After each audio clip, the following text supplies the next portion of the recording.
Hello guys, एक और नए वीडियो में आप सभी का स्वागत है। अपन बात कर रहे थे साथियों पटवार टेस्ट सीरीज़ 2.0 के बारे में अपन बात कर रहे थे, जिसके अंदर से माइनर 3 देख चुके थे अपन। आज अपन बात करेंगे माइनर टेस्ट 4 के बारे में एनालिसिस करने वाले हैं।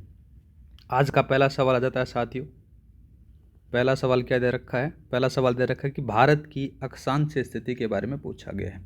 तो भारत की जो अक्षांश स्थिति है साथियों, 8 डिग्री 4 मिनट उत्तरी अक्षांश से लेकर 37 डिग्री 6 मिनट उत्तरी अक्षांश आपको देखने को मिलेगी। ये तो अक्षांश स्थिति आ जाती है। अगर बात करें देशांतरीय स्थिति पूछ सकता है, तो दोनों चीज़ें आपको याद रखनी है। तो कितने बतानी है साथियों? 68 डिग्री 7 मिनट पूर्वी देशांतर, पूर्वी देशांतर से लेकर कितना है साथियों? 97 डिग्री 25 मिनट पूर्वी देशांतर है। ठीक है, इतना आपको याद रखना है।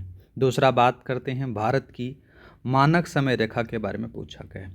भारत की मानक समय रेखा है साथियों, वो आ जाती है, कौन सा आती है? 82.5 डिग्री आ जाती है। मतलब कि 82 डिग्री 30 मिनट पूर्वी देशांतर इसको कह सकते हैं। 5 राज्यों से जाती है। कितने राज्यों से साथियों? 5 राज्यों से। और 5 राज्य कौन कौन से हैं? एक तो यूपी आ गया, दूसरा एमपी आ गया, तीसरा छत्तीसगढ़ आ जाता है साथियों। तीसरा कौन सा आता है? छत्तीसगढ़ आ जाता है। छत्तीसगढ़ के बाद में बात करें तो उड़ीसा आ जाता है। ठीक है, उड़ीसा के बाद में आ जाता है साथियों आंध्र प्रदेश आ जाता है। ठीक है, ये 5 राज्य हैं जिसके अंदर से भारतीय मानक समय रेखा गुजरती है। सारी की सारी चीज़ें हैं साथियों, मैंने जो पटवार के लिए इंडिया जीके की क्लास लगाई थी उसमें से आपको सारी की सारी चीज़ें देखने को मिल जाएंगी। और सारा एकदम कंप्लीट अपन शॉर्ट नोट्स के रूप में पढ़ा हुआ है। उसका आई लिंक में ऊपर यहाँ पर से आई बटन में मैंने यहाँ पर लिंक डाल दिया है, आप जाकर देख लेना। नेक्स्ट बात करते हैं, भारत का उत्तरी पर्वतीय प्रदेश किस प्राचीन भूभाग से संबंधित है? तो किससे माना जाता है साथियों? टेथिस सागर से माना जाता है। ठीक है, नेक्स्ट बात करते हैं, निम्न में से कौन सा व्यवस्थापन उत्तर से दक्षिण पूर्वी श्रृंखलाओं की उनकी अवस्थिति के अनुसार सही बताना है। सबसे पहले बात करें साथियों, तो देखो जो पटगोई बूम है ये कहाँ पर है? ये अरुणाचल प्रदेश में है। कहाँ पर आ जाती है साथियों? अरुणाचल प्रदेश में आती है। ठीक है, अरुणाचल प्रदेश आ गया। दूसरा बात करते हैं मणिपुर हिल, तो मणिपुर में है। कहाँ पर है? मणिपुर में जाता है। नागा पहाड़ियाँ बात करें तो साथियों नागालैंड में है। कहाँ पर है? नागालैंड में।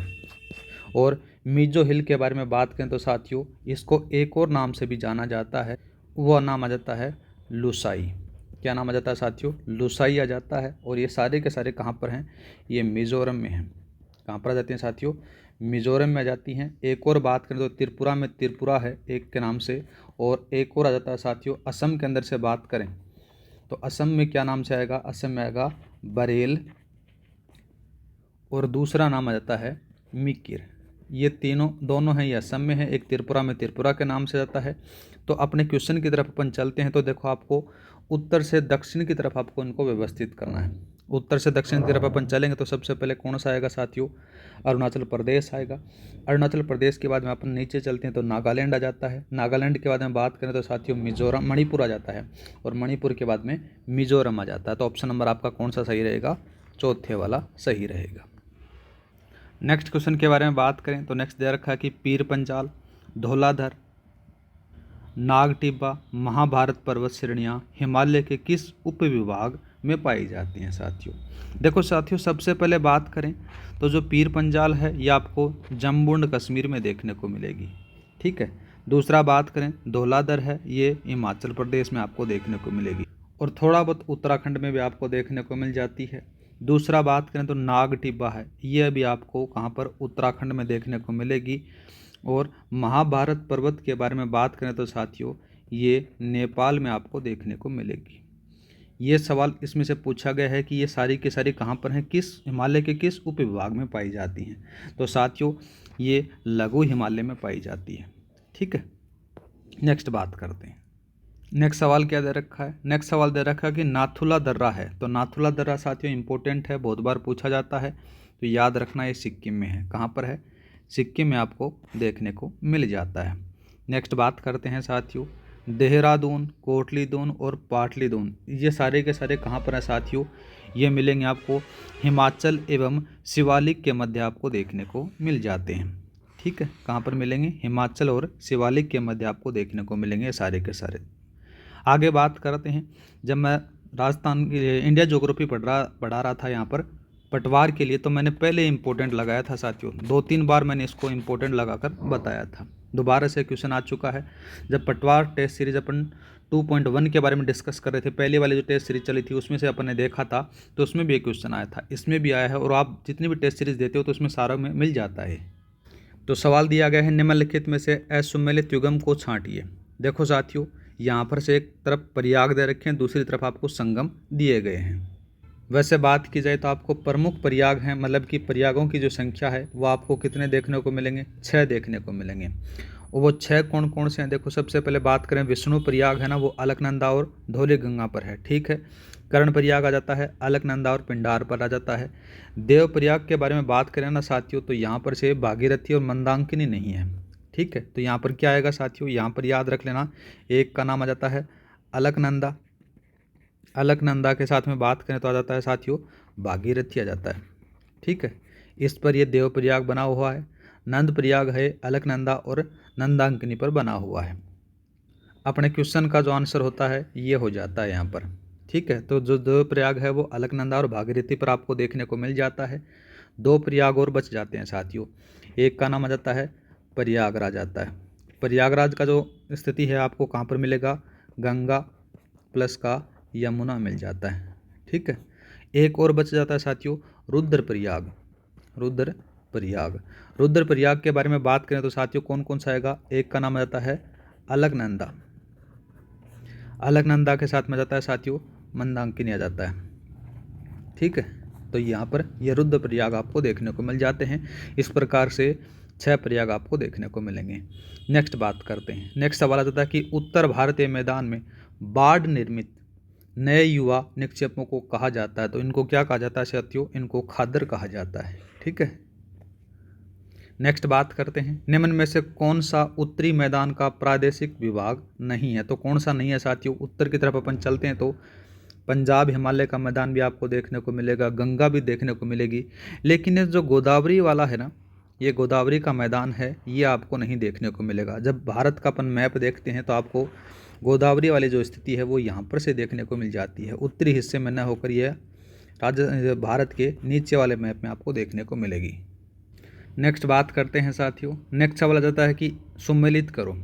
एक तरफ दोआब क्षेत्र दे रखे हैं, दूसरी तरफ क्षेत्र दे रखा है। बिस्त दोआब के बारे में बात करें तो साथियों ये कौन सा जाता है? व्यास और सतलज के बीच आ जाता है। इस ये दोआब क्षेत्र वाले जो चीज़ें हैं वो भी मैंने आपको बताई थी। तो बिस्त दोआब क्षेत्र है वो कौन सा क्षेत्र माना जाता है साथियों? व्यास और सतलज के बीच का माना जाता है, तो ये व्यास और सतलज का जाता है।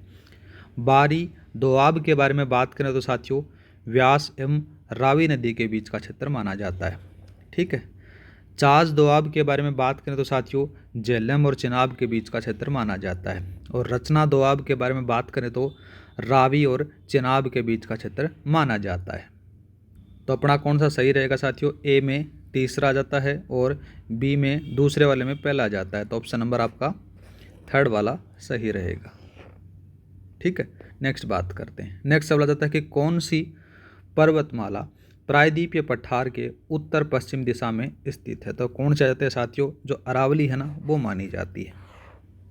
नेक्स्ट बात करते हैं, भोर घाट, थाल घाट, पाल घाट दर्रे स्थित हैं। तो साथियों ये पश्चिमी घाट के दर्रे माने जाते हैं। जितने भी दर्रे हैं वो सारे के सारे मैंने करवा रखे हैं, शॉर्ट नोट्स में वाले में जाकर आप देख सकते हो। नेक्स्ट बात करते हैं, निम्नलिखित में से कौन सा एक सही सुमेलित नहीं है? एक तरफ आपको तटीय मैदान दे रखे हैं, दूसरी तरफ आपको राज्य दे रखे हैं। काठियावाड़ तट के बारे में बात करें तो गुजरात में जाता है, कोणार्क तट महाराष्ट्र में आ जाता है साथियों। ठीक है, एक और आ जाता है मालाबार तट है, ये कर्नाटक और केरल में जाता है। कोरोमंडल तट के बारे में बात करें ना साथियों तो ये इसको क्या कहते हैं?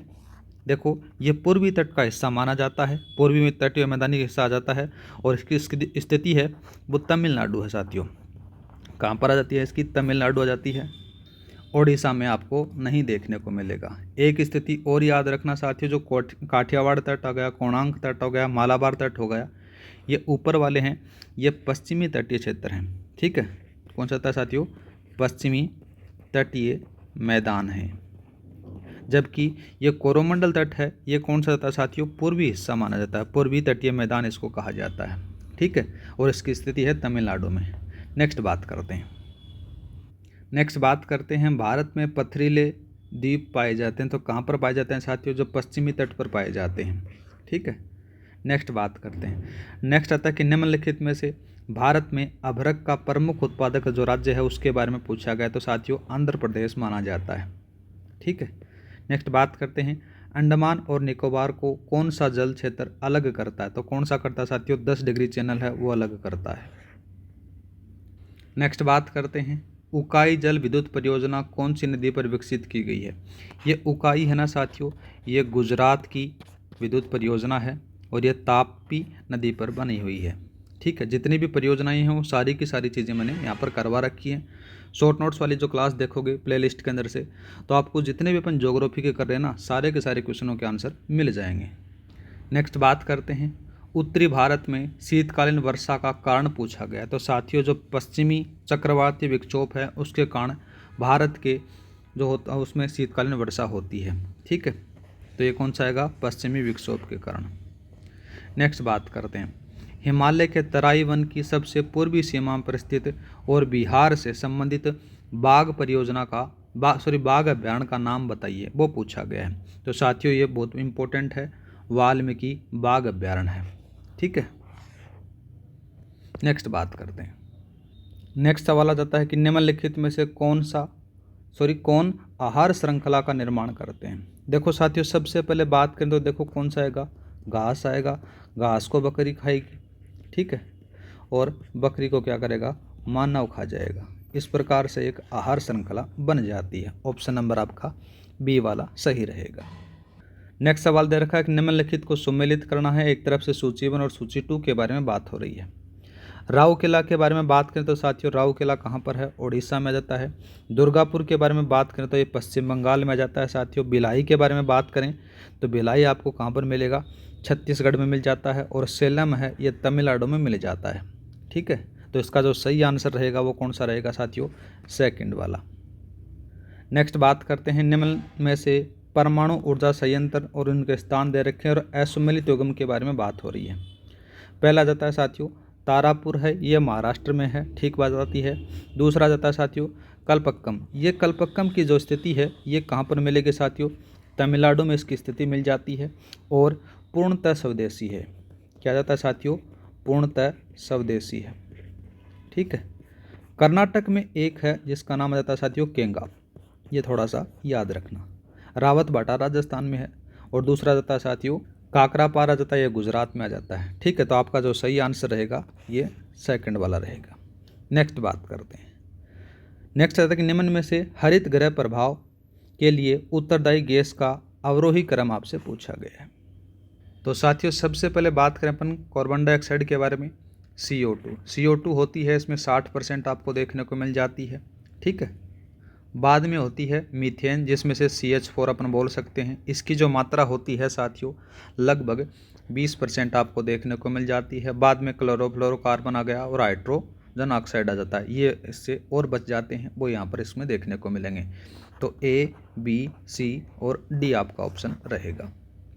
तो इसका जो सही आंसर रहेगा साथियों ये पहले वाला रहेगा। नेक्स्ट सवाल दे रखा है कि निम्नलिखित में से कौन सा सही सुमेलित नहीं है। पहला आ जाता है देखो मानस है, वसम में है। ठीक आ जाता है। सिमलीपाल के बारे में बात करें तो साथियों सिमलीपाल है कहाँ पर है? ये उड़ीसा में आपको देखने को मिलेगा। ये बात यहाँ पर गलत आ जाती है। ठीक है, नेक्स्ट बात करते हैं। नेक्स्ट सवाल दे रखा है कि पारिस्थितिकी तंत्र में ऊर्जा का प्रवाह सदैव कैसा होता है साथियों? एक दिवसीय होता है। इस प्रकार से आपको देखने को मिल जाता है। नेक्स्ट बात करते हैं। निम्न में से अंतर्राष्ट्रीय ओजोन दिवस घोषित किया गया है, तो कब घोषित किया गया है साथियों? ये याद रखना 16 सितंबर को घोषित किया गया है। ऐसे सवालों को समझाने का ज़्यादा बजाय रटना ही ज़्यादा बेटर रहता है। नेक्स्ट बात करते हैं ग्रीन मफलर संबंधित है साथियों। तो ग्रीन मफलर किससे संबंधित है? ये ध्वनि प्रदूषण से है। ठीक है, नेक्स्ट बात करते हैं।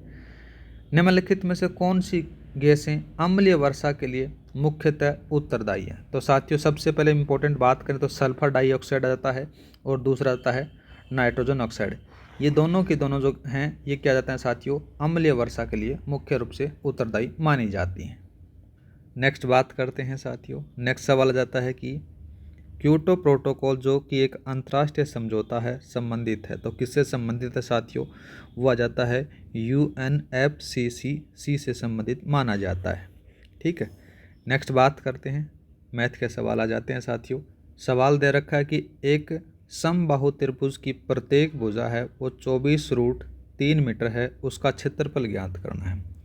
साथियों अपन समबाहु त्रिभुज का जो क्षेत्रफल है वो सूत्र जानते हैं क्या होता है, √3/4a² होता है। ठीक है, यहाँ पर से a की वैल्यू आपको दे रखी है, तो आप क्या करोगे, √3/4 और यहाँ पर से आता है 24√3 का होल स्क्वायर आ जाता है। ठीक है, इसको आप करोगे तो आपके पास में क्या आएगा, √3/4 आ जाता है और 24 का स्क्वायर करोगे तो 576 आ जाता है और √3 का मतलब कि 3 हो जाता है, इंटू 3 आपके पास में यहाँ पर आ गया।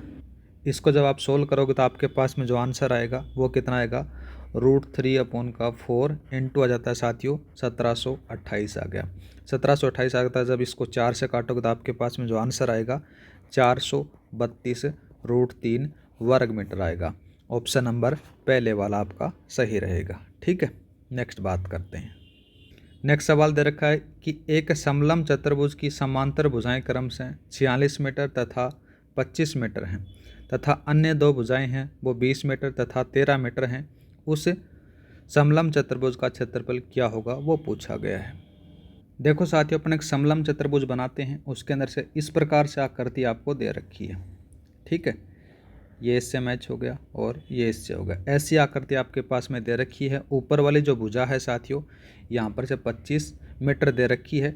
नीचे वाली के बारे में बात करें तो आपको कितना दे रखा है, 46 मीटर दे रखी है और दो भुजाएं जो दे रखी हैं इसमें से एक तो आ जाती है कितनी, 20 मीटर आ जाती है और दूसरी 13 मीटर आ जाती है। अब क्या करते हैं साथियों, यहाँ से अपन एक लंब डालते हैं तो ये कितनी हो गई, ये 13 हो जाती है। कितनी हो गई साथियों, 13 आपको देखने को मिलेगी क्योंकि ये दोनों बराबर हो गई तो इसलिए इसको 13 मानी जाएगी।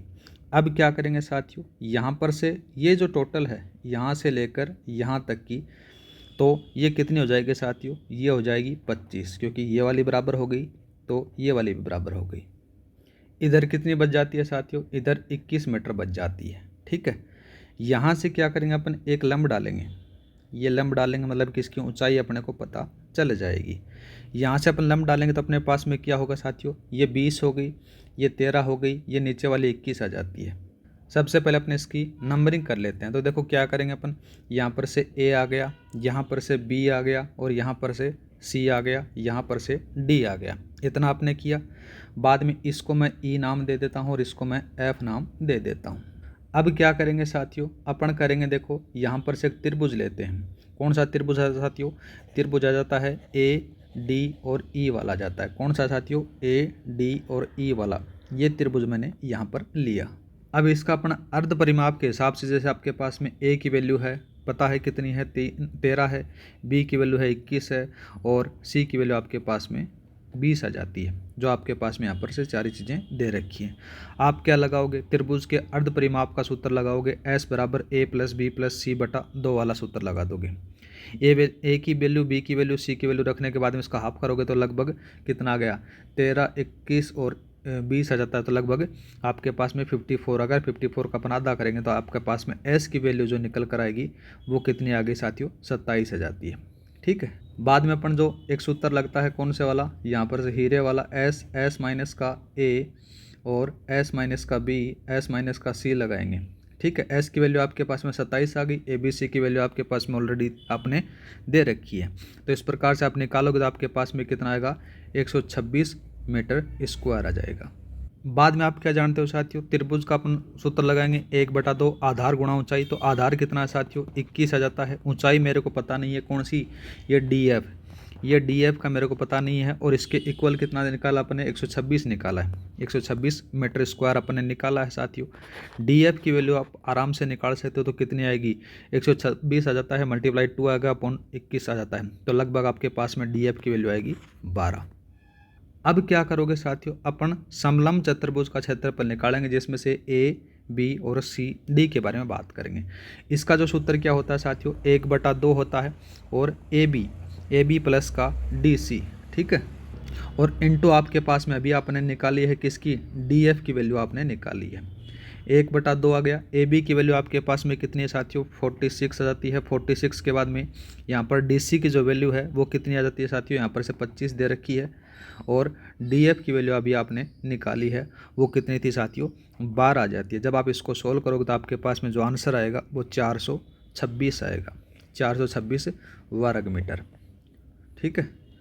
ऑप्शन नंबर आपका सेकंड वाला सही रहेगा। उम्मीद करता हूँ कि समझ में आ चुका होगा। अगर नहीं समझ में आएगा तो आपको मैं डिटेल में टेलीग्राम पर शेयर कर दूंगा साथियों। नेक्स्ट सवाल दे रखा है कि एक आयताकार बाग की लंबाई 120 मीटर, चौड़ाई 90 मीटर। इस बाग के बीचों बीच 2 रास्ते हैं जिसकी चौड़ाई 8 मीटर है, तथा उसमें से एक बाग की लंबाई के समांतर, दूसरा चौड़ाई के समांतर है। दोनों रास्तों पर 130 रुपये प्रति वर्ग मीटर की दर से घास लगवाने का खर्च आपसे पूछा गया है।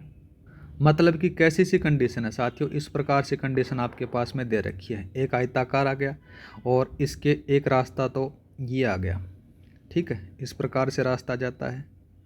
दूसरा रास्ता इस प्रकार से आ जाता है, चौड़ाई के समांतर और लंबाई के समांतर, ठीक है।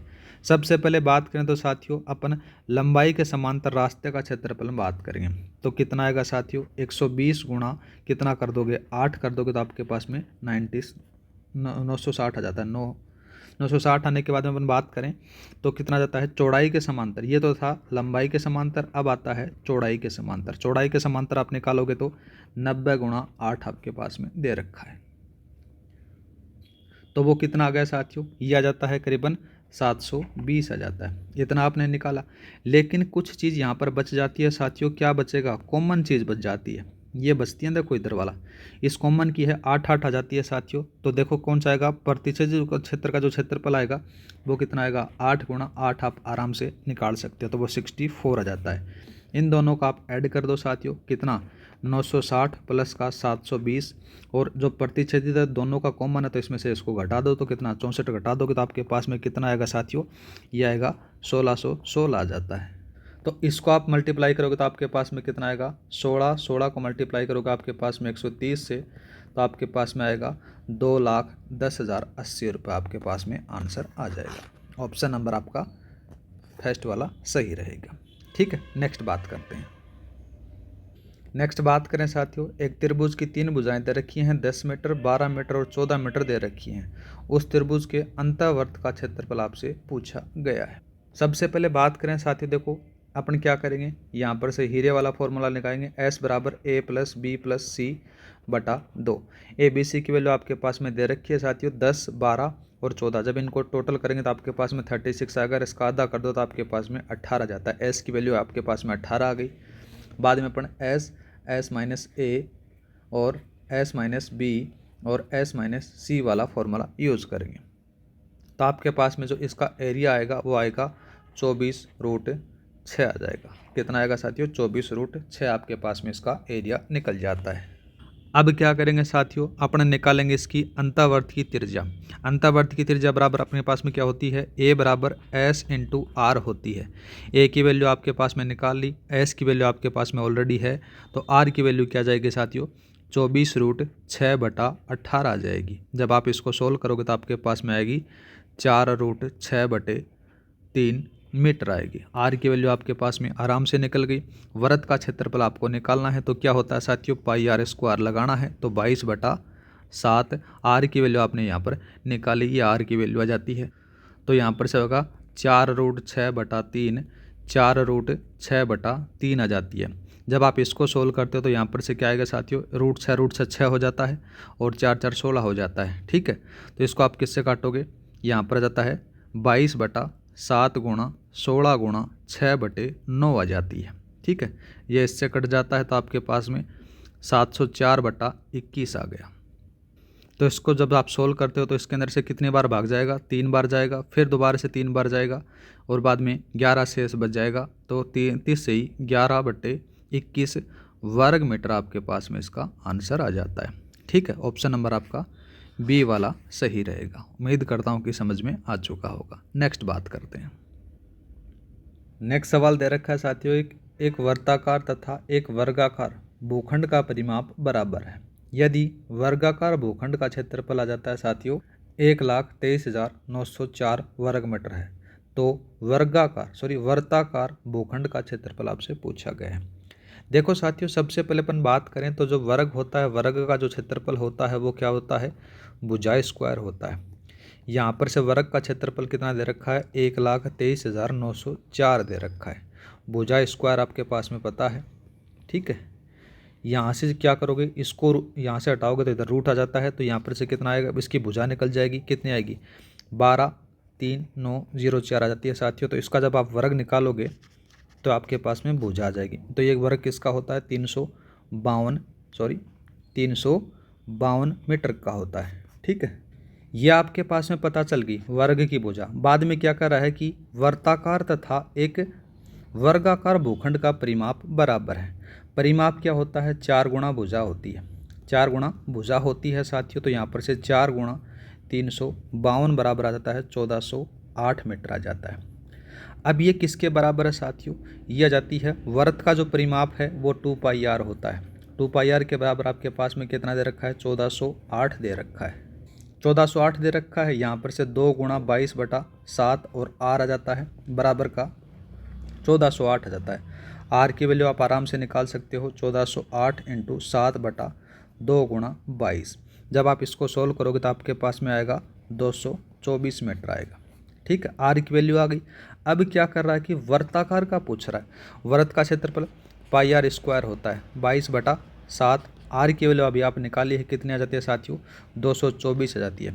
224 गुणा 224, आपके जब इसको सोल्व करोगे तो आपके पास में आंसर आएगा, तो आएगा इसका आंसर 1,59,676 वर्ग मीटर आ जाता है, ठीक है। थोड़ा सा इसमें चेंज करना, 96 आएगा, 96 आएगा, ठीक है, पहले वाला। नेक्स्ट बात करते हैं साथियों, एक आयताकार क्षेत्र का कर्ण पूछा गया। देखो क्षेत्र का कर्ण 30 मीटर है तथा क्षेत्रफल 432 वर्ग मीटर है और 12.50 रुपये प्रति मीटर की दर से क्षेत्र के चारों ओर बाड़ लगाने का वे आपसे पूछा गया साथियों। ज़्यादा दिमाग इसमें लगाना नहीं है, आपके पास में एल दे रखी है। देखो अपन कर्ण बराबर क्या होता है, डी बराबर आपके पास में होता है L² प्लस का W² होता है। क्षेत्रफल आपको पता है कि लंबाई गुणा चौड़ाई होता है, परिमाप आपको पता ही है। डी की वैल्यू आपके पास में दे रखी है साथियों, डी की वैल्यू कितनी है, 30 मीटर दे रखी है, ये रहा, ठीक है। और साथ ही बात करें एरिया इसका दे रखा है साथियों, ये 432 दे रखा है। तो सबसे पहले अपन क्या करेंगे, 30 बराबर आपके पास में जाता है L² प्लस का W²। अब दोनों तरफ से एक काम करो, स्क्वायर कर लो, तो आपके पास में 900 बराबर L² प्लस का W² बच जाएगा। फिर अपन क्या करेंगे साथियों, आप एक काम करो, यहाँ पर से आपके पास में L × W दे रखा है, लंबाई गुणा चौड़ाई दे रखी है, 432 दे रखी है। आप यहाँ पर L प्लस W का होल स्क्वायर करोगे तो आपके पास में क्या आएगा साथियों, यहाँ पर आएगा L² W² प्लस का 2LW आएगा, ठीक है, 12W आएगा। यहाँ पर से इसकी वैल्यू आपको पता है, किसकी वैल्यू पता है, L² W² की वैल्यू कितनी है, 900 है, ये 900 हो गई। प्लस का बात करें साथियों, LW की वैल्यू आपके पास में 432 दे रखी है, तो 2 गुणा यहाँ पर से 432 आ जाती है। जब आप इसको सोल्व करोगे तो आपके पास में आएगा 1764 आएगा। L प्लस W का होल स्क्वायर बराबर 1764 आ गया साथियों। यहाँ पर से जब स्क्वायर को हटाओगे तो आपके पास में जो L प्लस W है, इसका ये स्क्वायर कितना का हो जाएगा, ये हो जाएगा साथियों 42 मीटर का हो जाएगा। अब अपन क्या जानते हैं साथियों, परिमाप के बारे में बात करें तो 2 × L प्लस W हो जाएगा। यहाँ पर से L प्लस W की वैल्यू आपके पास में पता है कि 42 मीटर आपने निकाली है, तो 2 गुणा 42 बराबर का 84 मीटर आपके पास में इसका परिमाप आ जाता है। अब इसका कुल वे है वो बात करना है, तो 84 को आप किससे मल्टीप्लाई कर दोगे साथियों, 12.50 से जब मल्टीप्लाई करोगे तो आपके पास में 1050 रुपये आपके आंसर आ जाएंगे। ऑप्शन नंबर आपका तीसरे वाला सही रहेगा। नेक्स्ट सवाल क्या दे रखा है कि एक समबाहु त्रिभुज के अंदर किसी बिंदु को से उसकी तीनों भुजाओं पर 3 लंब डाले जा गए हैं। जिसकी लंबाई क्रम से 14 सेंटीमीटर, 16 सेंटीमीटर और 18 सेंटीमीटर है, उस समबाहु त्रिभुज का क्षेत्रफल आपसे पूछा गया है। सबसे पहले अपन करेंगे क्या, अपन ये करेंगे जो समबाहु त्रिभुज है उसकी ऊंचाई अपन निकाल लेंगे। तो ऊंचाई किस प्रकार से निकालोगे साथियों, h बराबर आपके पास में 14 प्लस का 16 प्लस का 18 जो आपके पास में दे रखा है, तो इसकी 48 सेंटीमीटर इसकी ऊंचाई आ जाती है। अब देखो साथियों, सबसे पहले बात करें भुजा की लंबाई अगर आपको ज्ञात करनी होती है तो h बराबर √3/2a होती है। यहाँ पर से h की वैल्यू मैंने अभी निकाली है, कितनी है, 48 आ जाती है। तो यहाँ पर से √3/2a आ जाता है, साथियों। तो आप a की वैल्यू आराम से निकाल सकते हो क्रॉस मल्टीप्लाई करके। तो a की वैल्यू आपके पास में कितनी आएगी साथियों, वो आएगी 96/√3 आएगी। जब इसको आप आगे सोल्व करोगे तो 32√3 आपके पास में उसकी लंबाई आ जाती है a की। अब क्षेत्रफल ज्ञात करना है। क्षेत्रफल आपके पास में क्या जानते हो, √3/4a² जानते हो। यहाँ पर से a की वैल्यू मेरे पास में अभी निकाली है, 32√3 निकाली है साथियों। तो क्या करोगे, 3/√3/4 गुणा, तो यहाँ पर से 32√3 का होल स्क्वायर कर देना। तो जब आप इसको सोल्व करते हो तो आपके पास में जो आंसर आ जाता है वो कितना आएगा, 768 आएगा। 768√3 आपके पास में आंसर आएगा। ठीक है, नेक्स्ट बात करते हैं साथियों। नेक्स्ट सवाल दे रखा है कि 3 घनाकार ठोस के किनारों क्रम से 5 सेंटीमीटर, 4 सेंटीमीटर और 3 सेंटीमीटर हैं। इसे पिघलाकर एक नया ठोस घन बनाया गया है। इस नए ठोस घन के अंदर से क्या होता है कि साथियों 2.50 रुपये प्रति वर्ग सेंटीमीटर की दर से रंगाई का खर्च आपसे पूछा गया है। देखो साथियों, सबसे पहले अपन V1 निकालते हैं, V2 निकालते हैं और V3 निकालते हैं। मतलब कि 3 घन आ जाते हैं। तो यहाँ पर से 5 का स्क्वायर निकालोगे तो कितना आएगा, 125। और 5 का क्यूब, 4 का क्यूब आप निकालोगे तो आपके पास में कितना आएगा साथियों, 64 आएगा। और 3 का क्यूब, ये दूसरे वाला 3 का क्यूब निकालोगे तो आपके पास में 27 आ जाता है। अब इन तीनों को आप ऐड कर दो, तीनों को ऐड करोगे तो आपके पास में कितना आएगा साथियों, 216 आ जाएगा। एक नया घन बन गया। नया घन का जो क्षेत्रफल होता है भुजा के क्यूब होता है साथियों, 216 आ जाता है।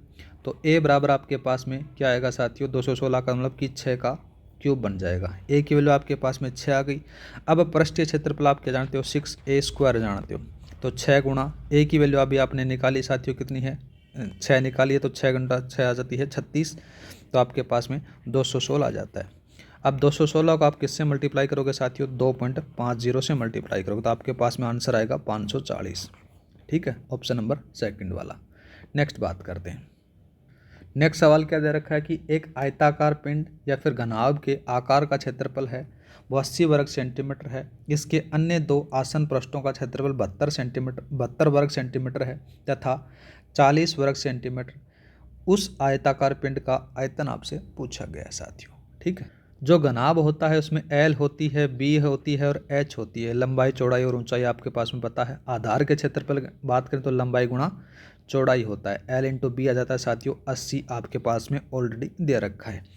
2 आसन पृष्ठ हैं जिनका क्षेत्रफल क्या होता है साथियों, B इंटू H है, वो 72 दे रखा है। और दूसरा L इंटू H है, वो आपके पास में 40 ये दिया गया है। ये जो चीज़ें हैं वो दे रखी हैं, उसी के बारे में अपन बात करेंगे। अब क्या करोगे साथियों, इन सभी से आप मल्टीप्लाई कर दो, L इंटू बी और B इंटू एच और L इंटू साथ में कौन सा बच जाता है, H बच जाता है। तो यहाँ पर से 80 गुणा 72 गुणा 40 आपके पास में यहाँ पर आ जाता है। तो यहाँ पर से क्या होगा, देखो 2 बार रिपीट हो रहा है। तो L² और B² और H² आपके पास में आ जाता है। ठीक है, L² B² H² आपके पास में आएगा तो कितना आएगा, जब 80 72 40 को जब मल्टीप्लाई करोगे तो आपके पास में आ जाता है 230 400 आ जाता है साथियों। तो ये किसका वर्ग हो जाता है साथियों, ये 480 का आपके पास में देखने को मिलेगा। L² B² और H² बराबर आपके पास में 480, मतलब ये स्क्वायर हट जाएगा यहाँ पर से। तो L B और H आपके पास में कितना आ गया, 480 आ गया। यही आपका आंसर आ जाता है और आयतन इसका ये होगा। ठीक है, नेक्स्ट बात करते हैं। ये ऊपर वाला मैं बता देता हूँ थोड़ा सा कि आपको मैंने यहाँ पर मल्टीप्लाई क्यों किया, क्योंकि अपने को निकालना है LBH निकालना है, मतलब उसका आयतन निकालना है, इसलिए अपने यहाँ पर मल्टीप्लाई किया है। नेक्स्ट बात करते हैं साथियों। नेक्स्ट सवाल दे रखा कि धातु का एक बेलनाकार खोखला टुकड़ा है जिसकी बाहरी व्यास 28 सेंटीमीटर, आंतरिक व्यास है वो 14 सेंटीमीटर, इसका वजन है वो 115.5 किलोग्राम है तथा इसका घनत्व 10 ग्राम प्रति घन सेंटीमीटर है। यदि इस टुकड़े को 5 भागों में बांट दिया जाए तो प्रत्येक भाग की लंबाई क्या होगी। सरल सा सवाल है साथियों। देखो बाहरी त्रिज्या को अपन किस प्रकार से डिनोट कर लेंगे, आर से कर लेंगे। तो मतलब कि यहाँ पर से 28 का आधा करोगे आपके पास में कैपिटल आर आ जाएगी 14, स्मॉल आर बात करें तो 7 आ जाती है साथियों। जो द्रव्यमान दे रखा है एम कितना दे रखा है 115.5 किलोग्राम दे रखा है। यहाँ पर से क्या साथियों किलोग्राम में दे रखा है, जबकि मेरे पास में यहाँ पर से जो घनत्व है वो ग्राम में दे रखा है। तो आप किससे मल्टीप्लाई करोगे 1000 से मल्टीप्लाई करोगे तो आपके पास में कितना आएगा, ये पॉइंट हट जाएगा साथियों। ठीक है, तो ये इसका आ जाता है, मास इसमें आ जाता है। अब घनत्व के बारे में बात करें तो घनत्व कितना दे रखा है 10 ग्राम प्रति सेंटीमीटर क्यूब दे रखा है। ठीक है, आयतन अपन जानते हैं, आयतन अपने पास में क्या होगा साथियों, v बराबर घनत्व बटा क्या हो जाता है, सॉरी m बटा घनत्व होता है। m की वैल्यू आपके पास में कितनी है साथियों, यहाँ पर से जो ऊपर वाली जो अपने निकाली थी और यहाँ पर से 10 का भाग देंगे अपने पास में, तो आपके पास में कितना आएगा साथियों, यहाँ पर आएगा 11.55 आपके पास में इसका आयतन आ जाता है। अब बात करें साथियों अपन किसके बारे में, जो खोखला बेलन है वो वहाँ पर रख देते हैं इसको। ठीक है, खोखले बेलन का जो सूत्र होता है वो क्या होता है, आयतन का सूत्र होता है पाई आर स्क्वायर माइनस का आर स्क्वायर इंटू एच होता है। इसके बराबर अपने पास में से 11.55 ये वैल्यू रख दी जाती है। अब यहाँ पर से आपके पास में सारी चीज़ें हैं छोड़कर एच को। ठीक है, तो यहाँ पर से 22/7 आ जाता है। आर की वैल्यू आपके पास में भी निकाली आपने, 14 का स्क्वायर और 7 का स्क्वायर आ जाता है इंटू एच आ जाता है 11.55। तो इसको जब आप सोल्व करते हो तो आपके पास में जो एच की वैल्यू आती है साथियों वो 25 सेंटीमीटर आ जाती है। बाद में क्या करा कि 5 बराबर भागों में बांटना है, 25 सेंटीमीटर आ गई तो 25 में 5 का भाग दे दो तो साथियों 5 सेंटीमीटर आपका आंसर आ जाएगा। ठीक है, नेक्स्ट बात करते हैं। नेक्स्ट सवाल दिया गया है कि पानी का एक हौज 8 मीटर लंबा है, 5 मीटर चौड़ा है तथा 4 मीटर गहरा है। उसमें पानी के तल की ऊंचाई 2 मीटर है। इसमें 5000 ईंटें डाली जाती हैं तथा प्रत्येक ईंट का जो माप है वो 10 सेंटीमीटर 5 सेंटीमीटर इंटू 4 सेंटीमीटर बताया गया है। आगे कह रहा है कि इसमें पानी का तल ऊपर चला जाता है तथा सभी ईंटें अपना आयतन का 20% भाग पानी अवशोषित कर लेती हैं, जिससे पानी तल कुछ नीचे चला जाता है। ज्ञात करें कि अब पानी का तल ऊपर से कितने मीटर नीचे होगा। देखो साथियों सबसे पहले अपन क्या करेंगे, एक ईंट का अपन क्या निकालेंगे, आयतन निकालेंगे। आपके पास में एल बी और एच दे रखा है, कितना कितना है साथियों 10 दे रखा है, 5 दे रखा है और साथ में 4 दे रखा है। ये सेंटीमीटर में दे रखा है लेकिन अपने को किस में बता रखा है, देखो मीटर में पूछा गया सारी चीज़ें, तो इसको मीटर में चेंज कर लेते हैं। ठीक है, तो मीटर में चेंज करते हैं तो ये 0.1 मीटर हो गया। दूसरा बात करें तो 0.05 मीटर हो गया। तीसरा 0.04 मीटर हो गया। मतलब कि एक ईंट का आयतन आपके पास में आराम से आ जाएगा। इन तीनों का आप मल्टीप्लाई करोगे LBH का फॉर्मूला लगाकर, तो आपके पास में एक ईंट का आयतन कितना आएगा 0.0002 मीटर की क्यूब आएगा। ठीक है, अब ये तो एक ईंट का है, आपके पास में ईंटें कितनी हैं 5000 ईंटें हैं, तो इसको 5000 से मल्टीप्लाई कर दो। 5000 से मल्टीप्लाई करोगे तो आपके पास में जो ईंटों का आएगा 1 मीटर क्यूब आएगा। ठीक है, 1 मीटर क्यूब आ जाता है। बाद में क्या कर रहा है कि साथियों 20% भाग अब अवशोषित कर लेते हैं, तो मतलब कि 0.20 इंटू 1 आ जाता है, तो साथियों आपके पास में आएगा 0.2 मीटर की क्यूब आपके पास में जल को अवशोषित करने की मात्रा आ जाती है। ठीक है, इतने को तो अवशोषित कर ही लिया। अवशोषित करने के बाद में क्या करोगे साथियों, एक में से इसको घटा दो 0.2 को, तो आपके पास में 0.8 मीटर आपके पास में आ जाता है। जल स्तर में वृद्धि के बारे में बात करें तो 8 गुणा 5 बराबर आपके पास में 40 मीटर स्क्वायर आपके पास में देखने को मिल जाती है। ठीक है, तो इसको अपन किस प्रकार से करेंगे, 0.8/40 बराबर आपके पास में 0.02 आ जाता है। अब बाद में क्या हो रहा है कि इतने और वृद्धि हो जाती है। पहले कितने थे, देखो पानी के तल की ऊंचाई 2 मीटर आपके पास में देखने को मिली थी, 2 प्लस का अपन क्या करेंगे 0.02 करेंगे, तो आपके पास में 2.02 यहाँ पर से ये आ जाता है। जल स्तर की गणना अपने को करनी है। ठीक है, जबकि टैंक की जो गहराई है वो कितना दे रखा है साथियों 4 मीटर दे रखी है। आप इसमें से क्या करोगे साथियों, घटा दो, कितना 2.02 घटा दो, तो आपके पास में कितना आएगा साथियों 1.98 मीटर आ जाएगा।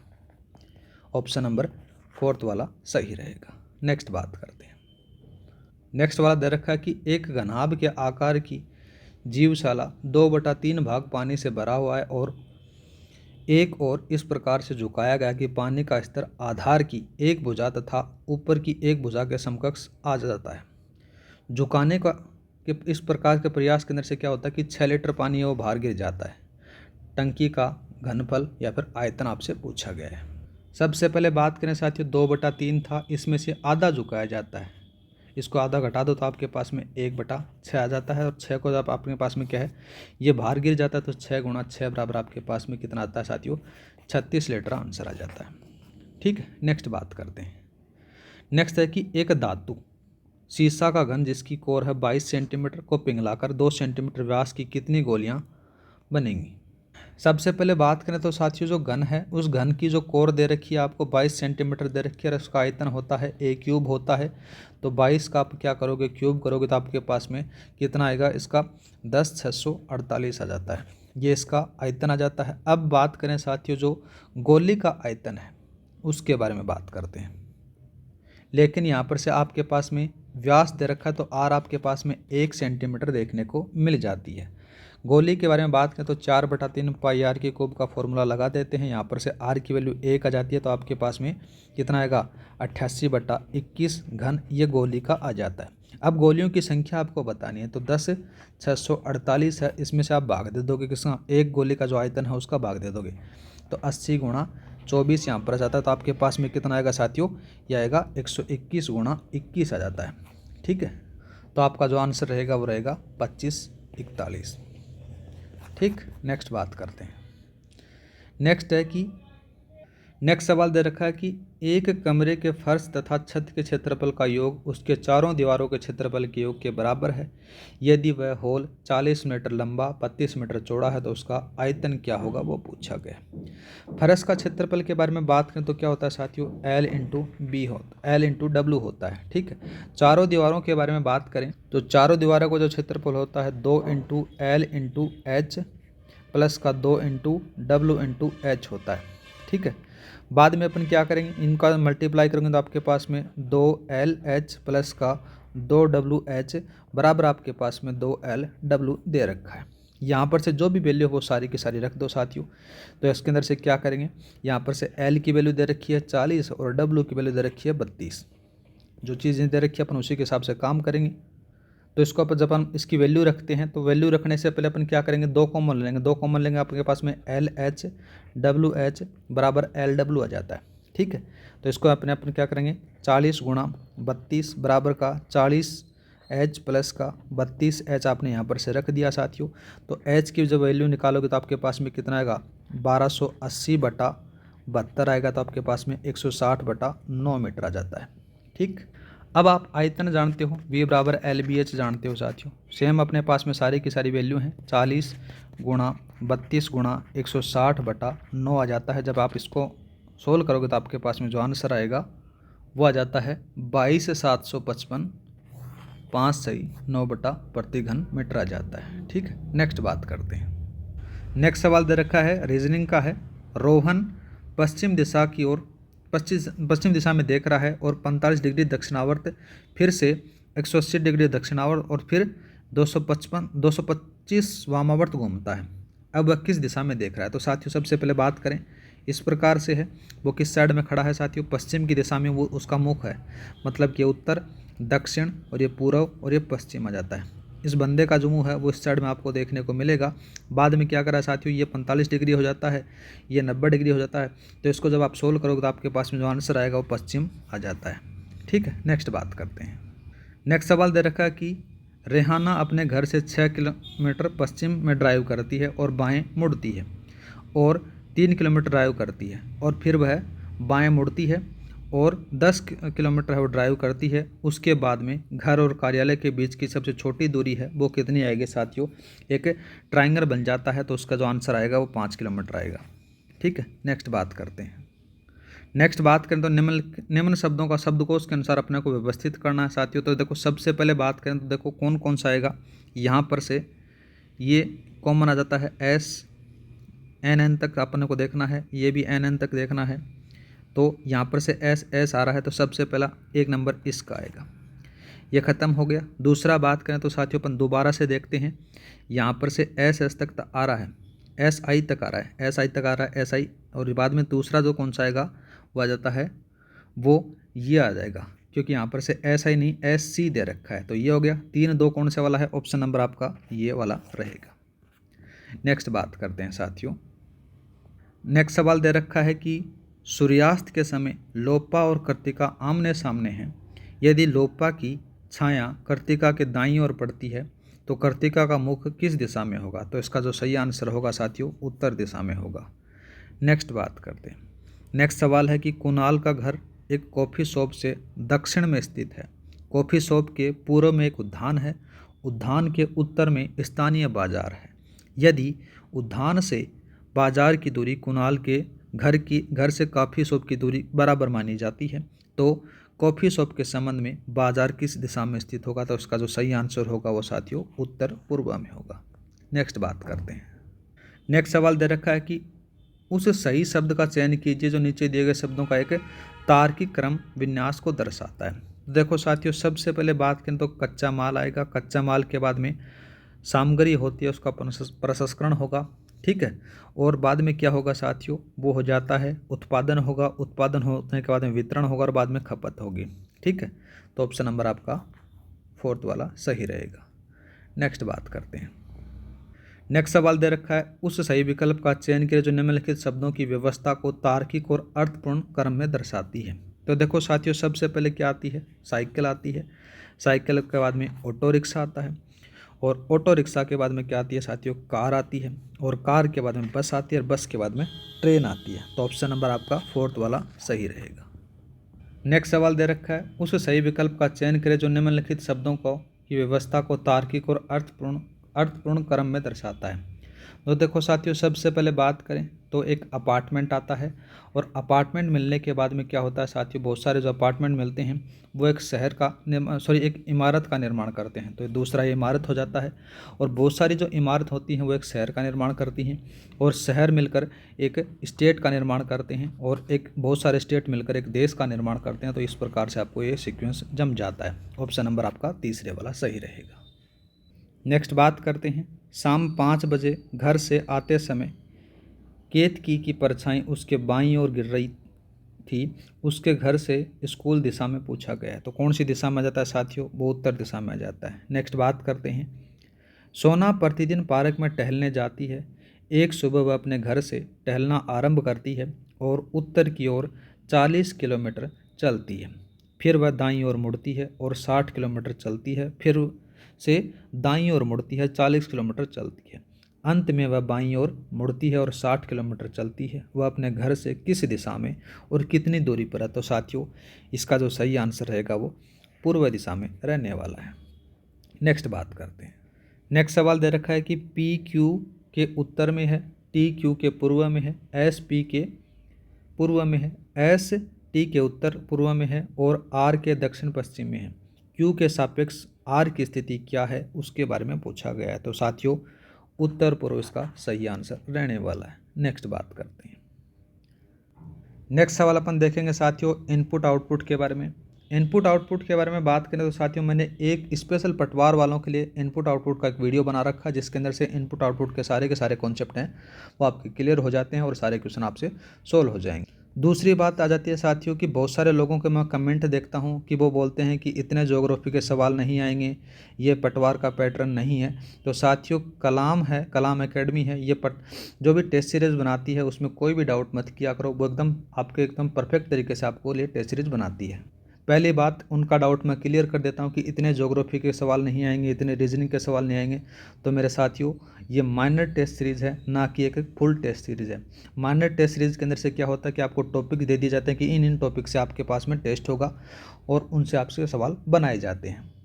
और दूसरी बात यह आ जाती है कि बहुत सारे लोगों के दिमाग में ऐसे ऐसे आइडिया आ जाते हैं कि ये टॉपिक तो हमारे सिलेबस में है नहीं। तो मेरे साथियों आप सभी लोगों ने क्या नहीं किया, अभी तक जो आपका सिलेबस है उसको बढ़िया तरीके से पढ़ा नहीं। जब मैंने पहला टेस्ट करवाया था तब मैंने बोला था कि जितना भी आपका सिलेबस है उसको आपको पूरा याद रहना चाहिए, जिससे आपका करीबन 30 से 40% काम हो जाए। बहुत सारे लोग वो बोलते हैं कि ये तो हमारे सिलेबस में नहीं है, तो मतलब उनका कि अभी तक तैयारी अच्छी है नहीं। तो मतलब बढ़िया है कि आप एक काम करो, उस चीज़ को तैयार करो, अभी भी आपके पास में समय है, आप कर सकते हो, मेरे को पूरा भरोसा है। तो देखते हैं साथियों अपन इनपुट आउटपुट में क्या दे रखा है। यहाँ पर से आपके पास में इनपुट दे रखा है और यहाँ पर से चरण दे रखे हैं। देखो सबसे पहले क्या दे रखा है, यहाँ पर से देखो सबसे पहले बात करें तो देखो पहले चरण में क्या दे रखा है। पहले चरण में बात करें तो देखो अल्फ़ाबेटिक के अकॉर्डिंग इनको जमाया गया है, तो डेटा दे रखा है, तो डेटा आ गया पहले पर आ जाता है। बाद में क्या करेंगे साथियों, एक सबसे बड़ा जो नंबर है उसको दूसरे वाले चरण में रख दिया गया, ठीक है।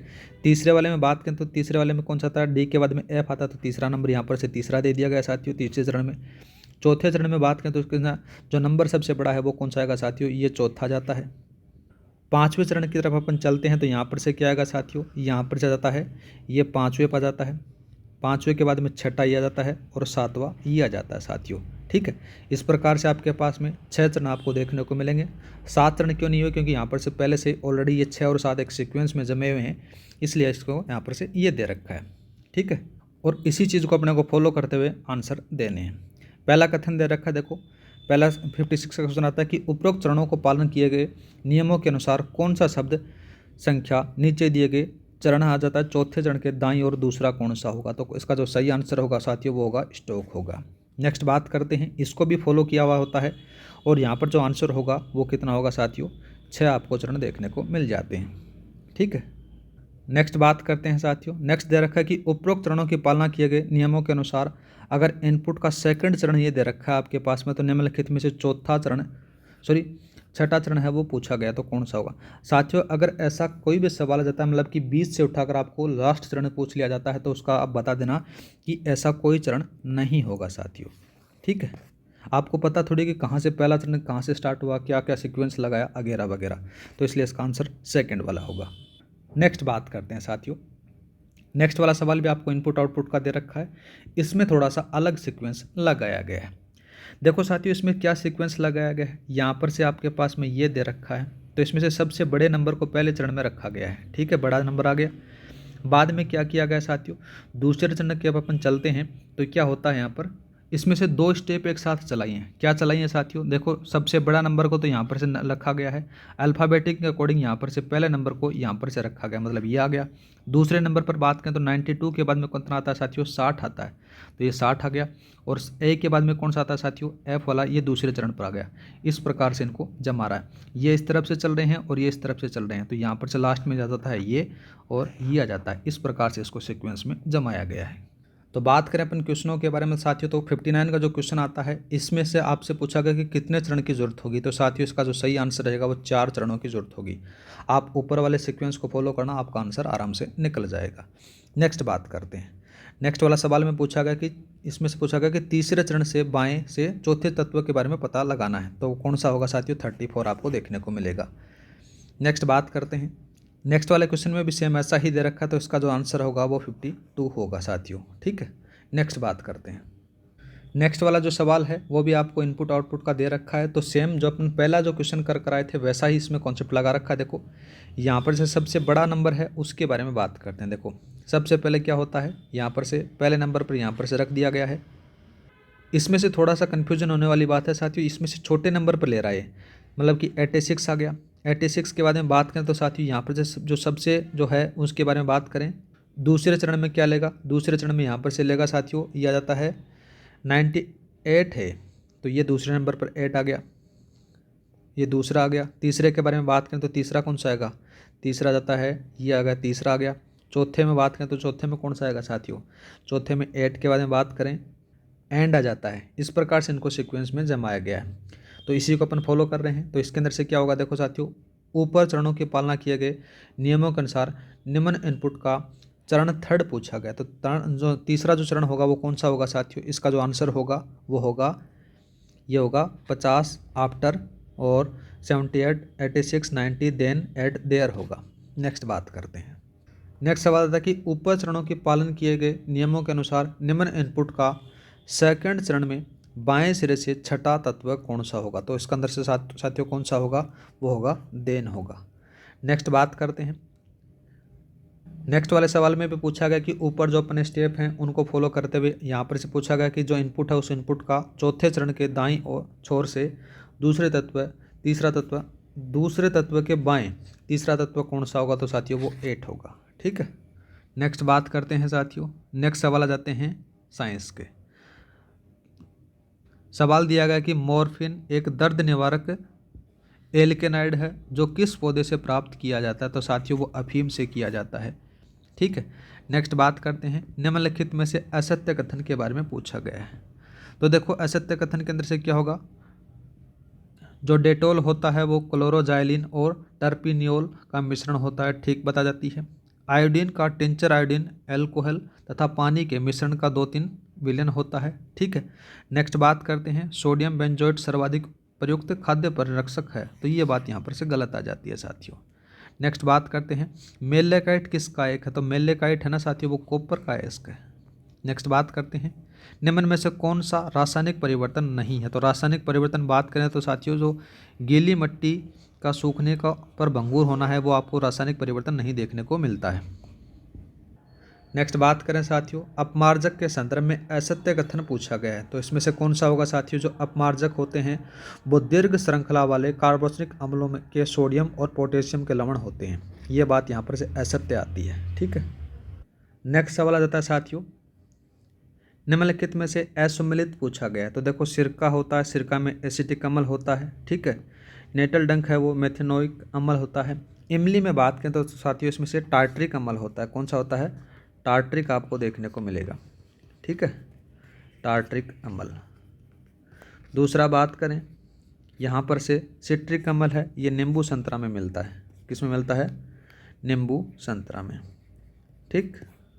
नेक्स्ट बात करते हैं, निम्नलिखित में से किसे अम्लों का राजा कहा जाता है, तो सल्फ्यूरिक अम्ल होता है उसको अम्लों का राजा कहा जाता है। नेक्स्ट बात करते हैं, निम्नलिखित में असुमेलित पूछा गया है, बेकिंग सोडा है जिसको NaHCO3 कहा जाता है, ठीक आ जाता है। विरंजक चूरक है जिसको CaOCl2 कहा जाता है। कास्टिक सोडा के बारे में बात करें तो साथियों उसको NaOH कहा जाता है, क्या कहते हैं, NaOH कहा जाता है। जबकि जो MgOH2 है ये क्या होता है, सोडियम, ये होता है सोडियम हाइड्रोक्साइड होता है, क्या होता है, सोडियम हाइड्रोक्साइड होता है। ठीक है। तो ये आपका यहाँ पर से असुमेलित देखने को मिल जाता है।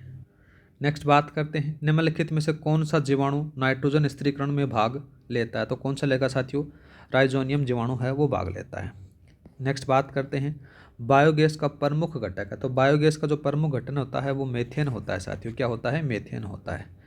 नेक्स्ट आता है, निम्नलिखित में से कौन सा कृत्रिम संश्लेषित रेशा नहीं है, तो कौन सा नहीं है साथियों, कपास नहीं है। ठीक है।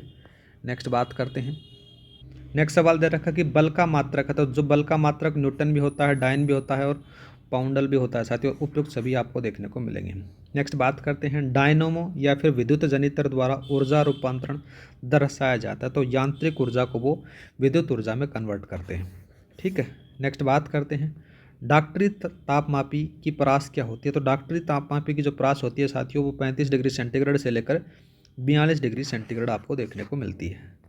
नेक्स्ट बात करते हैं, नेक्स्ट सवाल आ जाता है कि निम्नलिखित में से कौन सी घटना अपवर्तन पर आधारित नहीं है, तो अपवर्तन पर कौन सी नहीं है साथियों, रेगिस्तान में मरीचिका का बनना है, ये अपवर्तन पर आधारित नहीं है। ठीक है।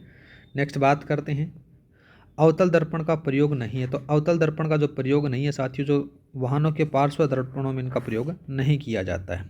ठीक है। नेक्स्ट बात करते हैं, नेक्स्ट सवाल दे रखा है कि तारत्व ध्वनि किस गुण पर निर्भर करता है, तो किस पर करता है साथियों, फ्रीक्वेंसी पर करता है, आवृत्ति पर। लघु परिपथ विच्छेदक बोले तो MCB का मुख्य कार्य आपसे पूछा गया, तो इसका जो मुख्य कार्य होता है साथियों, विद्युत परिपथ की अतिभारण या फिर बोल सकते हो कि ओवरलोड और लघु परिपथ की शॉर्ट सर्किट से बचाने के लिए काम होता है। जो आपके घरों में देखते हो कि बाहर एक ऐसा बॉक्स सा लगा रहता है, तो उसको MCB का काम ये रहता है। नेक्स्ट बात करते हैं, लाइकेन किस प्रकार की गैसों के लिए अति संवेदनशील है, तो किसके लिए साथियों, यह जाती है सल्फर डाइऑक्साइड के लिए अति संवेदनशील आपको देखने को मिल जाता है। नेक्स्ट बात करते हैं, मनुष्य में किस प्रकार के दांतों का उपयोग है वो भोजन को चीरने फाड़ने के लिए किया जाता है, तो किस लिए किया जाता है साथियों, नाम आ जाता है रदनंक है उनका प्रयोग किया जाता है। नेक्स्ट सवाल आ जाता है साथियों, डेंगू मलेरिया जैसे रोगों में रक्त में किसकी संख्या कम हो जाती है, तो साथियों इसका जो सही आंसर रहेगा वो रहेगा थ्रम्बोसाइट है उनका कम हो जाती है। नेक्स्ट आता है कि शरीर में ताप नियंत्रण केंद्र कौन सा होता है, तो कौन सा होता है साथियों, हाइपोथैलेमस होता है, वो ताप नियंत्रण केंद्र माना जाता है। नेक्स्ट बात करते हैं, नेक्स्ट सवाल दे रखा है कि अग्नाशय की लैंगरहैंस द्वीप कोशिकाओं की कौन सी कोशिकाओं में से इंसुलिन का स्रावण किया जाता है? तो कौन सी कोशिकाएं साथियों? ये बीटा कोशिकाएं हैं, इनसे होता है। नेक्स्ट आ जाता है साथियों, निम्नलिखित में से असम्मिलित पूछा गया। तो श्वसन दर का मापन होता है उसको किससे किया जाता है साथियों? स्पायरोमीटर से किया जाता है। रक्त दाब का जो मापन होता है वो किससे होता है साथियों? स्फेग्नोमेनोमीटर से किया जाता है। हृदय की धड़कन सुनने वाला जो यंत्र होता है उसको स्टेथोस्कोप कहा जाता है साथियों। यहाँ पर से ये असम्मिलित देखने को मिल जाता है, शर्करा की सांद्रता मापने वाला यंत्र है। ठीक है, नेक्स्ट बात करते हैं, रेबीज के टीके के खोजकर्ता हैं वो कौन आ जाते हैं साथियों? वो आ जाते हैं लुई पास्चर आ जाते हैं। नेक्स्ट बात करते हैं, प्लेग्रा रोग कौन से विटामिन की कमी से होता है? तो ये साथियों B3 की कमी से होता है। नेक्स्ट बात करते हैं, निम्नलिखित में से इनपुट डिवाइस हैं वो पूछा गया है। इनपुट डिवाइस एक तो कौन सा आता है? बार कोड रीडर आता है। दूसरा बात करें तो कौन सा आता है साथियों? MICR आता है, जो बैंकों में यूज होता है चेक पढ़ने के लिए। ठीक है, एक और आता है कौन सा? लाइट पेन हो गया। ये तीनों हैं, ये तीनों के तीनों इनपुट डिवाइस के रूप में शामिल होते हैं। नेक्स्ट बात करते हैं साथियों, नेक्स्ट आता है कि निम्नलिखित में से किसने माउस की खोज की थी? तो डगलस सी ने की थी साथियों। ठीक है, नेक्स्ट बात करते हैं, CRT कैथोड रे ट्यूब इसको कहा जाता है। नेक्स्ट बात करते हैं, निम्नलिखित में से नॉन इम्पैक्ट प्रिंटर है। तो नॉन इम्पैक्ट प्रिंटर के बारे में बात करें तो साथियों इंजेक्ट प्रिंटर होता है, ये नॉन इम्पैक्ट प्रिंटर होता है। ठीक है, नेक्स्ट बात करते हैं, रैम का वह प्रकार जिसमें डेटा को रिफ्रेश करने की आवश्यकता नहीं होती है। तो साथियों किस में नहीं होती है साथियों? स्टैटिक रैम में नहीं होती है। नेक्स्ट बात करते हैं, केंद्रीय प्रोसेसिंग इकाई तथा मुख्य मेमोरी के बीच का भाग जिसका उपयोग बार बार उपयोग में आने वाले डेटा को संग्रहित करने के लिए किया जाता है। तो किसके लिए किया जाता है साथियों? ये केस मेमोरी के लिए किया जाता है। नेक्स्ट बात करते हैं, सेकंड स्टोरेज मीडिया से हार्ड डिस्क से सॉफ्टवेयर प्रोग्रामों को कॉपी करने की प्रक्रिया को क्या कहते हैं? तो साथियों उसको कहा जाता है इंस्टॉलेशन कहा जाता है। नेक्स्ट बात करते हैं, नेक्स्ट सवाल आ जाता है कि डिस्क को ट्रैकों और सेक्टरों में विभाजित करने की जो प्रक्रिया है उसको क्या कहते हैं साथियों? उसको फॉर्मेटिंग कहा जाता है। कंप्यूटर की बुद्धिमत्ता होती है। तो साथियों जो कंप्यूटर की बुद्धिमत्ता होती है वो शून्य होती है। क्या होती है? शून्य। नेक्स्ट बात करते हैं, नवंबर 2020 तक भारत में निर्मित सबसे तेज सुपर कंप्यूटर कौन सा है? तो कौन सा आएगा साथियों? वो आएगा A1 सिद्धि आएगा। नेक्स्ट बात करते हैं, भारत में पहला कंप्यूटर कहाँ स्थापित किया गया था? तो कहाँ पर किया गया था साथियों? भारतीय सांख्यिकी संस्था कोलकाता में किया गया था। नेक्स्ट बात करते हैं, द्वितीय पीढ़ी के कंप्यूटर में प्रयुक्त भाषा थी वो कौन सी थी साथियों? तो वो कोबोल भाषा हुआ करती थी। नेक्स्ट बात करते हैं, एनालॉग कंप्यूटर के बारे में सही कथनों का चयन करना है। पहला कथन क्या कह रहा है? पहला कथन कह रहा है कि यह कंप्यूटर अंकों पर कार्य न करते हुए भौतिक रूप से उपलब्ध डेटा पर सीधे कार्य करते हैं। ठीक बात आती है। दूसरा बात करें, स्पीडोमीटर, घड़ियाँ, विद्युत मीटर, थर्मामीटर आदि एनालॉग कंप्यूटर के उदाहरण, ये बात भी सही आती है। दोनों के दोनों आपके कथन सही हैं, 1 और 2। नेक्स्ट बात करते हैं, हस्तलिखित रूप से डेटा को इनपुट करने के लिए प्रयुक्त होता है। तो कौन सा होता है साथियों? वो होता है डिजिटाइजर होता है। नेक्स्ट बात करते हैं, निम्नलिखित में से कौन सा विकल्प प्रोसेस की गई सूचनाओं को यूजर के लिए उपयोगी रूप से रूपांतरित और प्रस्तुत करता है? तो कौन सा करता है साथियों? आउटपुट यूनिट है वो करता है। नेक्स्ट बात करते हैं, फ्लैश मेमोरी के संदर्भ में निम्न कथनों पर आपको विचार करना है। कौन कौन से आते हैं? देखो साथियों, पहला बात करें, यह एक प्रकार की इलेक्ट्रॉनिक और नॉन वोलेटाइल मेमोरी है। ठीक बात आती है। इसमें से डेटा को मिटाकर दोबारा प्रोग्राम किया जा सकता है, ये बात भी ठीक है। नेक्स्ट बात करते हैं, SSD इसका एक उत्कृष्ट उदाहरण है, ये बात भी सही है। तो तीनों कथन आपके सही हैं। नेक्स्ट बात करते हैं, नेक्स्ट सवाल आ जाता है कि खालिस्तान एक प्रकार का कम्युनिकेशन इंटरफेस है जिसका उपयोग विशेष प्रकार से म्यूजिक उपकरणों को साउंड कार्ड से जोड़ने हेतु किया जाता है। तो साथियों MID का किया जाता है, MIDI का प्रयोग किया जाता है। ठीक है, ऑप्शन नंबर 3 वाला। नेक्स्ट बात करते हैं, नेक्स्ट सवाल आता है कि निम्न में से कंप्यूटर की विशेषता है। तो कंप्यूटर की विशेषता एक्यूरेसी है, वर्टिसिटी है, और दूसरी आ जाती है कौन सी आती है? डेलीगेसी आ जाती है। तीनों की तीनों आपके पास में देखने को मिल जाती है। नेक्स्ट बात करते हैं, रोम की किस प्रकार का डेटा केवल एक बार अंकन किया जा सकता है? तो साथियों EEPROM में किया जाता है। नेक्स्ट बात करते हैं, निम्न में से कौन सा पहला मेन फ्रेम कंप्यूटर? तो कौन सा आता है साथियों? ENIAC आ जाता है। नेक्स्ट आता है, निम्न में से सत्य कथन के बारे में पूछा गया है। पहला कथन आ जाता है कि सेकेंडरी मेमोरी में संग्रहित डेटा और निर्देशों को प्राथमिक मेमोरी की तुलना में एक्सेस करने से अधिक समय लगता है। ठीक बात आती है। Hard disk, CD ROM, optical disk drive direct access विधि का उपयोग करते हैं, ये बात भी सही आती है। ऑप्शन नंबर आपका तीसरा सही रहेगा। नेक्स्ट बात करते हैं असुमेलित को छांटिए। इसमें से क्या दे रखा है, देखो सेकेंडरी मेमोरी है, डिस्केट आ जाते हैं, ठीक है। ऑप्टिकल संग्रहण है जिसमें से CD रोम दे रखी है। आंतरिक मेमोरी है वो मेमोरी कार्ड दे रखा है, तो यहाँ पर से ये बात गलत आ जाती है। आंतरिक मेमोरी नहीं है, इंटरनल मेमोरी नहीं है, ठीक है, ये एक्सटर्नल मेमोरी है। नेक्स्ट बात करते हैं। नेक्स्ट आता है कि डेटा को शीघ्र रिकॉल करने के लिए मैग्नेटिक टेप उपयुक्त नहीं है क्योंकि यह सिक्वेंशियल एक्सेस मीडियम नहीं है, इसलिए उपयुक्त नहीं है। नेक्स्ट बात करते हैं इंटीग्रेटेड सर्किट का आविष्कार किसके द्वारा किया गया था। तो किसके द्वारा किया गया था साथियों, JL खिल्के के द्वारा इसका आविष्कार किया जाता है। नेक्स्ट बात करते हैं CPU में CMOS चिप का उद्देश्य क्या है। तो CMOS का जो प्रयोग है साथियों, ये सिस्टम की सूचनाओं जैसे समय तथा तिथि को सहेजना इसका प्रमुख कार्य माना जाता है, ठीक है। नेक्स्ट बात करते हैं माइक्रो प्रोसेसर के संदर्भ में निम्न कथनों पर विचार करना है। पहला कथन क्या दे रखा है कि माइक्रो प्रोसेसर के आविष्कार से पहले कंप्यूटर का परिपथ ट्रांजिस्टरों के संयोजन से बनाया गया था। ठीक बात आती है। सबसे पहला माइक्रो प्रोसेसर है वो इंटेल 4004 इंटेल कॉर्पोरेशन द्वारा बनाया गया, ये बात भी ठीक आती है। नेक्स्ट बात करते हैं माइक्रो प्रोसेसर की आंतरिक संरचना है वो CPU रजिस्टर तथा ALU पाई जाती है, बात भी सही है। तीनों कथन आपके सही हैं। नेक्स्ट बात करते हैं साथियों, नेक्स्ट सवाल दे रखा है कि जो व्यक्ति कंप्यूटर इनपुट के लिए अपने हाथों का प्रयोग नहीं कर पाते हैं उसकी सहायता से निम्न में से कौन सा सॉफ्टवेयर कर सकता है। तो कौन सा करेगा साथियों, जो आता है स्पीच रिकॉग्नाइजेशन है उसका प्रयोग कर सकते हो, आप बोल कर भी टाइप कर सकते हो, ठीक है। नेक्स्ट सवाल आता है कि जब एक ही समय में एक से अधिक व्यक्ति एक केंद्रीय कंप्यूटर का उपयोग करते हैं तो क्या आवश्यक होता है। तो साथियों उसके लिए टर्मिनल की आवश्यकता होती है, किसकी, टर्मिनल की। नेक्स्ट बात करते हैं निम्न में से कौन से क्रमशः लाइन प्रिंटर और पेज प्रिंटर हैं, वो पूछा गया। तो साथियों एक तो आता है ड्रम प्रिंटर और दूसरा जाता है लेजर प्रिंटर।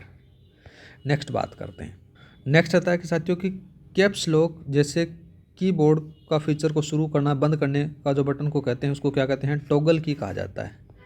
नेक्स्ट बात करते हैं हाल ही में स्टार्टअप महाकुंभ 2025 का आयोजन कहाँ किया गया। तो कहाँ पर किया गया साथियों, नई दिल्ली में किया गया। नेक्स्ट बात करते हैं साथियों, नेक्स्ट सवाल आता है कि हाल ही में जारी पंचायत उन्नति सूचकांक के संबंध में निम्नलिखित में कथनों पर आपको विचार करना है। पहला कथन है यह नीति आयोग द्वारा जारी की जाती है, बात यहाँ पर से गलत आती है। दूसरा बात करते हैं साथियों, इस सूचकांक में सर्वाधिक A ग्रेड पंचायतों के साथ गुजरात शीर्ष पर रहा, ये बात सही आती है, ठीक है। राजस्थान की सभी पंचायतें इस सूचकांक के अचीवर श्रेणी में शामिल रही हैं, ये बात यहाँ पर से गलत आती है। तो इसका जो सही आंसर रहेगा वो केवल सेकंड रहेगा।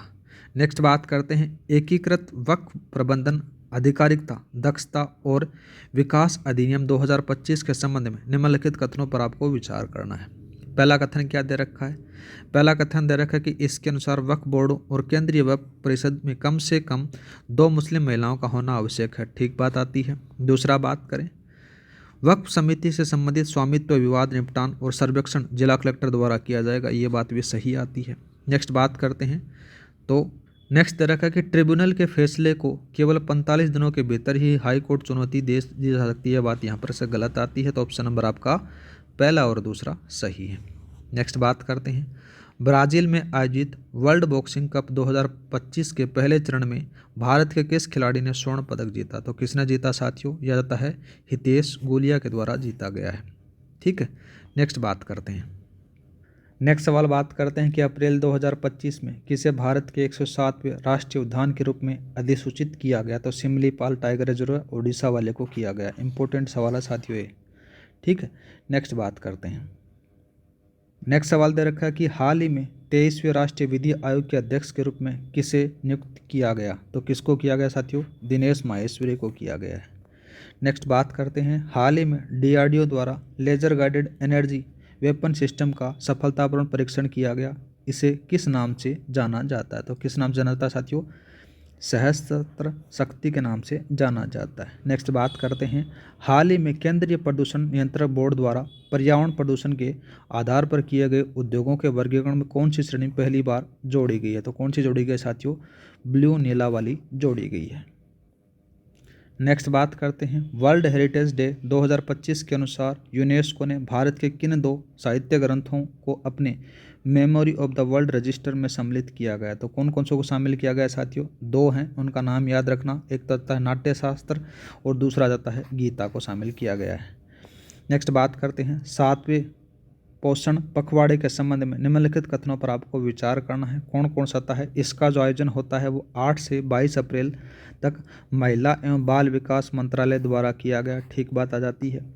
इसकी जो थीम पूछी गई है तो शुद्ध जल और स्वच्छता के से स्वच्छ बचपन रखी गई है, ये बात भी ठीक आती है। इसके आयोजन में राजस्थान देश भर में शीर्ष स्थान पर रहा, ये बात भी सही आती है। तीनों कथन आपके सही हैं।